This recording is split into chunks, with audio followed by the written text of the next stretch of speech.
भारत का संविधान। भारत में शैक्षणिक संस्थानों में प्रवेश के लिए सीटों के आरक्षण का मुद्दा वास्तव में जटिल और विवादास्पद है। इसमें ऐतिहासिक रूप से वंचित समूहों के लिए सामाजिक न्याय सुनिश्चित करने और योग्यता के सिद्धांत को बनाए रखने के बीच एक नाजुक संतुलन कार्य शामिल है। भारतीय न्यायपालिका ने आरक्षण से संबंधित संवैधानिक प्रावधानों की व्याख्या करने में महत्वपूर्ण भूमिका निभाई है।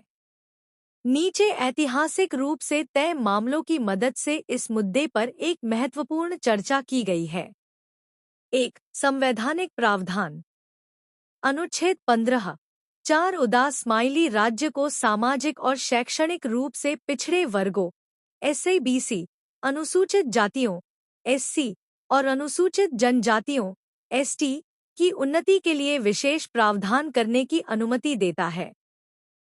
अनुच्छेद 15 5 उदास-स्माइली 93वें संवैधानिक संशोधन 2005 द्वारा जोड़ा गया निजी गैर सहायता प्राप्त शैक्षणिक संस्थानों अल्पसंख्यक संस्थानों को छोड़कर में आरक्षण की अनुमति देता है। अनुच्छेद 29 2 उदास-स्माइली धर्म, नस्ल, जाति आदि के आधार पर राज्य द्वारा संचालित या राज्य निधि से सहायता प्राप्त करने वाले संस्थानों में प्रवेश से इनकार करने पर रोक लगाता है। 2 ऐतिहासिक न्यायिक निर्णय। मद्रास राज्य बनाम चंपकम दोराई राजन 1951। तथ्य: मद्रास राज्य ने विभिन्न समुदायों के लिए मेडिकल और इंजीनियरिंग कॉलेजों में सीटें आरक्षित की। निर्णय: सर्वोच्च न्यायालय ने अनुच्छेद 29(2) का उल्लंघन करते हुए आदेश को रद्द कर दिया। प्रभाव: अनुच्छेद 15(4) को सम्मिलित करते हुए पहला संवैधानिक संशोधन हुआ। एम.आर. बालाजी बना मैसूर राज्य 1963। माना 68% आरक्षण असंवैधानिक था। न्यायालय ने कहा कि आरक्षण 50% से अधिक नहीं होना चाहिए और जाति पिछड़ेपन का एकमात्र मानदंड नहीं हो सकती। इंदिरा साहनी बनाम भारत संघ 1992 मंडल आयोग मामला। मुख्य बिंदु: केंद्रीय सेवाओं में ओबीसी के लिए 27% आरक्षण को बरकरार रखा। पदोन्नति में आरक्षण की अनुमति नहीं दी गई। 50% की अधिकतम सीमा निर्धारित की गई। ओबीसी के लिए क्रीमी लेयर बहिष्करण की शुरुआत की गई। 3 आलोचनात्मक विश्लेषण। योग्यता बनाम सामाजिक न्याय।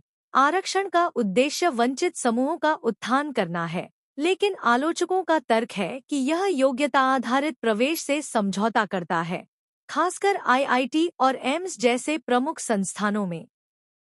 क्रीमी लेयर चिंता। व्यापक चिंता है कि लाभ पिछड़े वर्गों के कुछ संपन्न सदस्यों द्वारा हथिया लिए जाते हैं, जिससे वास्तव में जरूरतमंद पीछे रह जाते हैं। न्यायिक जांच। न्यायपालिका ने सामाजिक न्याय को संवैधानिक अधिकारों के साथ संतुलित करने का प्रयास किया है। 50% सीलिंग सीमा, हालांकि पूर्ण नहीं।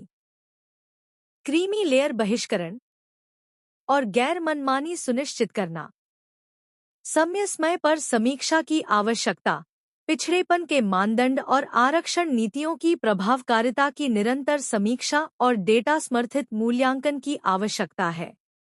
निष्कर्ष: शिक्षा में आरक्षण नीति, जबकि संवैधानिक रूप से वैध और सामाजिक रूप से आवश्यक है, समय के साथ विकसित होनी चाहिए।